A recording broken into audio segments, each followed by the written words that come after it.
पाकिस्तान के पास केवल 5 से 7 दिन के लिए कच्चा तेल बचा है। पेट्रोल का स्टॉक लगभग खत्म हो चुका है। डीजल और एलपीजी के स्टॉक कुछ ही दिनों में खत्म हो जाएंगे। पाकिस्तान के पेट्रोलियम मंत्री अली परवेज मलिक ने अपने देश के लोगों को यह चेतावनी दी है। पाकिस्तान में महंगाई, गुर्बत, अकरबा फरवरी, इसके साथ साथ बिजली की शॉर्टेजेस, उसके महंगे रेट, आईएमएफ के कर्जे और अब आरएलएनजी जो हम गैस इंपोर्ट करते हैं ईरान उससे कतर से, उसके भी ज़खायर कहा जा रहा है कि तेजी से कम हो रहे हैं। सर, क्या यूनाइटेड नेशन की एक रिपोर्ट आई है जिसके अनुसार दुनिया के 5 गरीबों में से एक गरीब देश पाकिस्तान है, और वहां पर 2024 के आंकड़ों के अनुसार जिसकी रिपोर्ट अब आई है 38.3% मल्टी डायमेंशनल पॉवर्टी है। मैं नहीं मानता। और ये एशियन टाइगर की बात कर रहे थे। कमेंट तो मैं ये कहूँगा कि ये पाकिस्तान जो है ना, वो अपने आप कोशिश कर रहा है कि मैं एक थिएटर के अंदर, थिएटर ऑफ ऑपरेशंस कह लो, थिएटर ऑफ वॉर कह लो, मैं उसके अंदर एक अपना convening platform, basically convening platform बनने की कोशिश कर रहा है। ऑल्दो पाकिस्तान को इसमें लाने की कोशिश की गई अमेरिका द्वारा कि पाकिस्तान से पॉजिटिव पीस मेकर की भूमिका निभा सकता है, बट पाकिस्तान से वो हो नहीं पाया। ऑफकोर्स क्योंकि पाकिस्तान की वो क्रेडिबिलिटी नहीं है, पाकिस्तान में वो वेटेज नहीं है, जो कि मिजरेबली हमने उसको देखा फेल हुआ। First round of peace talk fail हुआ, उसके बाद सेकेंड राउंड भी ऑलमोस्ट, उसमें भी मतलब एकदम फिल्मी सीन बना हुआ था कि अब जेडी वैंस आ रहे हैं, मीडिया में आया कि भाई ईरान वाले आ रहे हैं। पाकिस्तान के मंत्री ने कहा है कि हमारे पास कोई ऑयल रिजर्व नहीं है, मतलब कोई गोदाम नहीं है जहां पर हम लंबे वक्त तक स्टॉक रख सकें कच्चे तेल को। हम इंडिया की तरह नहीं हैं कि एक सिग्नेचर में हस्ताक्षर में 60 से 70 दिन का रिजर्व हम रिलीज करा सकें।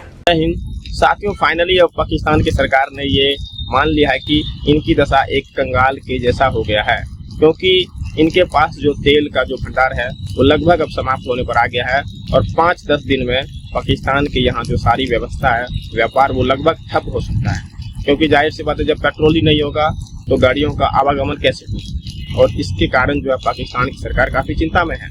हालांकि इससे निकलने के लिए पाकिस्तान ने कोशिश किया था कि ये युद्ध रुक जाए, मध्यस्थता की भूमिका निभाने के लिए तैयार रहा और अमेरिका के तलबे चाटता रहा, लेकिन ईरान इसका गेम समझ गया था, और ईरान के वजह से ये दोनों बार वार्ता फेल हो गया।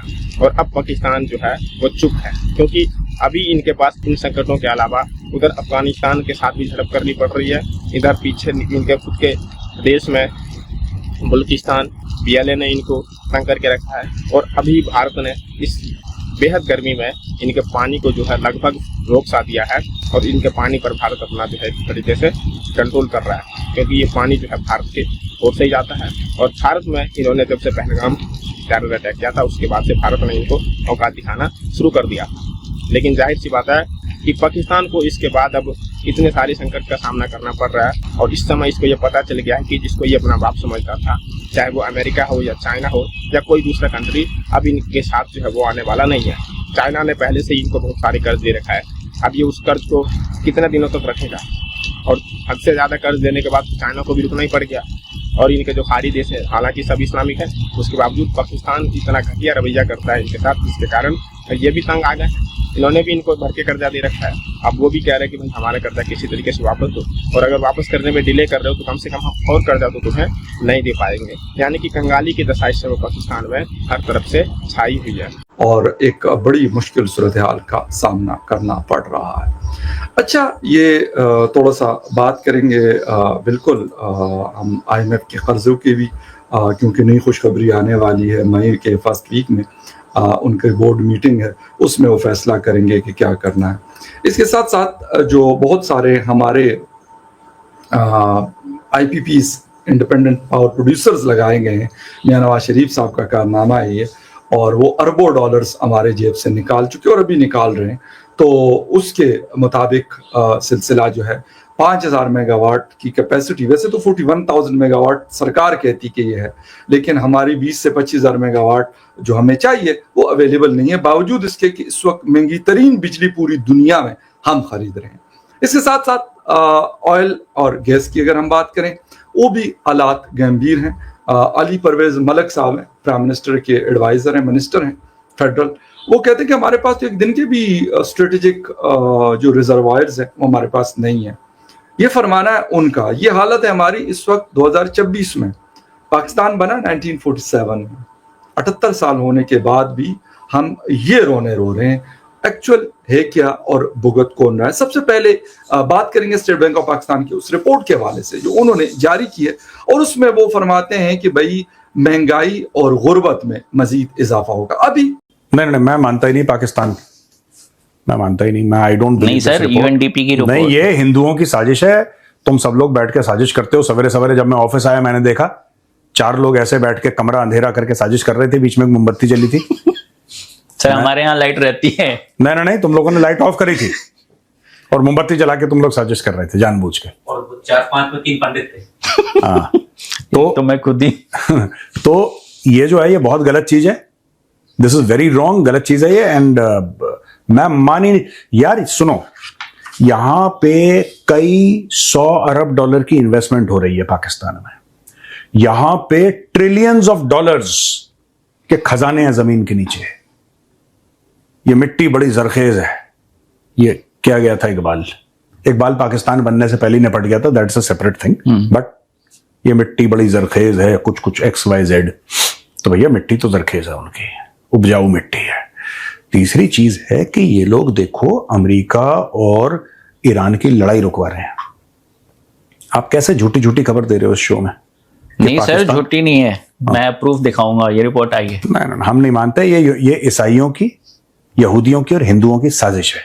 ये पाकिस्तान को सुपर पावर बनते देख रहे हैं कि आसिम मुनीर किस तरीके से पाकिस्तान को सुपर पावर बना रहा है, किस तरीके से रोज कभी बिल गेट्स खड़ा है, कभी सुंदर पिचाई खड़ा है, कभी सत्या नडेला खड़ा है, कभी एलोन मस्क खड़ा है। ये सारे के सारे अमेरिका में पाकिस्तान की एम्बेसी के सामने खड़े हैं कि हमें वीजा दे दो, हमें पाकिस्तान जाना है इन्वेस्टमेंट करने के लिए। आसिम मुनीर इस लेवल पे ले आया पाकिस्तान को यार।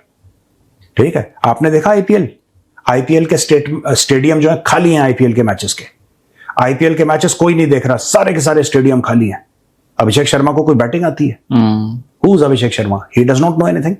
ठीक है, ये बाकी जो लोग हैं ये कौन है? ये कुछ भी नहीं है। संजू सैमसन वगैरह, इनको कुछ भी नहीं आता है। ठीक है, मोहम्मद रिजवान को देखिए आप, मोहम्मद रिजवान ये है बैट्समैन T20 का।